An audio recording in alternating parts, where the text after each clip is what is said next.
ఓటమి భయంతోనే ఉన్న టీడీపీ నేతలు ఓటర్లను ప్రలోభ పెడుతున్నారు. సర్వేపల్లి నియోజకవర్గంలో టీడీపీ అభ్యర్థి సోమిరెడ్డి చంద్రమోహన్ రెడ్డి బరి తెగించారు. పొదలకూరు మండలం పొర్లపల్లిలో పట్టపగలే ఓటర్లకు డబ్బులు పంచుతూ అడ్డంగా దొరికిపోయారు. అలాగే మహిళలకు, వృద్ధులకు చీరలు, శాలువాలు ఇవి కూడా పంచుతున్నారు సోమిరెడ్డి. ఓటమి తప్పదని భావిస్తున్న టీడీపీ నేతలు ప్రలోభాల పర్వానికి దిగుతున్నారు.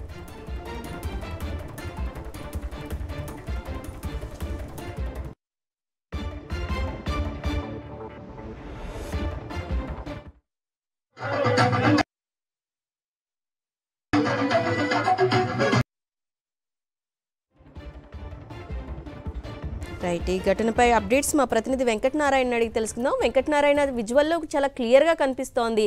స్వయంగా ఆయన చేతి గుండా డబ్బులు పంచుతున్న దృశ్యాలు. దీనిపై ఈసీకి కంప్లైంట్ చేశారా? మాజీ మంత్రి సోమిరెడ్డి చంద్రమోహన్ రెడ్డిని ఓటమి భయం వెంటాడుతుంది. సర్వేపల్లి నియోజకవర్గంలో ఉండి ఏ మండలానికి వెళ్ళినా, ఆయన ఎక్కడ ప్రచారం నిర్వహించినా ఆయనకి ప్రజల నుంచి స్పందన రావట్లేదు. ఆయన ప్రచారాలకు అసలు 10 మంది జనాలు కూడా రావట్లేదు.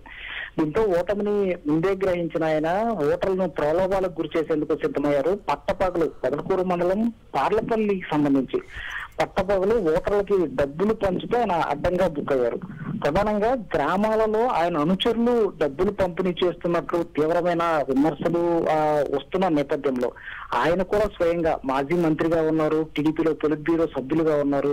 దాదాపు 30 ఏళ్ల రాజకీయ చరిత్ర ఉన్న సోమిరెడ్డి కూడా ఓటమి భయంతో ఎక్కడైతే ఓటర్లు ఉన్నారో వాళ్ళందరికీ పట్టపగలు డబ్బులు పంచుతున్న దృశ్యాలను మనం ఆ సాక్షి టీవీ ద్వారా చూస్తున్నాం. అయితే దీనిపైన వైఎస్ఆర్ కాంగ్రెస్ పార్టీ నేతలు ఇప్పటికే ఈసీకి ఫిర్యాదు చేసినట్లు మనకి స్పష్టంగా తెలుస్తుంది. ఎందుకంటే ఇక్కడ అపోనెంట్ గా మంత్రి కాకాని గోవర్ధన్ రెడ్డి ఉన్నారు. ఆయన నిత్యం ప్రజల్లో తిరుగుతున్నారు. మరోసారి కాకాని గోవర్ధన్ రెడ్డి విజయం తథ్యం అనే ఒక ధీమా సర్వేపల్లి నియోజకవర్గ ప్రజల్లో వ్యక్తమవుతుంది. అయితే సోమిరెడ్డి ఇప్పటికే దాదాపు 5 సార్లు ఓడిపోయారు.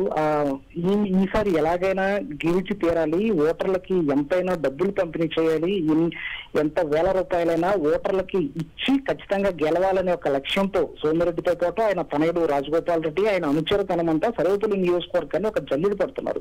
ఈ క్రమంలో రాత్రి సమయాల్లో ఆయన అనుచరులు పంపిణీ చేస్తున్నారు, పట్టపగలు సోమిరెడ్డి కూడా. ఎందుకంటే ఎలక్షన్ కోడ్ అమల్లో ఉన్న నేపథ్యంలో ఒక రాజకీయ నాయకుడు, సీనియర్ అనుభవం ఉన్న నేతగా ఉన్న సోమిరెడ్డి ఇట్లా పట్టపగలు డబ్బుల్ని పంపిణీ చేసి ఓటర్లని ప్రలోభాలకి గురి చేయకూడదు అని తెలిసినప్పటికీ కూడా సో ఆయన చేస్తున్న చర్యలపై జిల్లాలో ఆశ్చర్యానికి గురవుతున్నారు.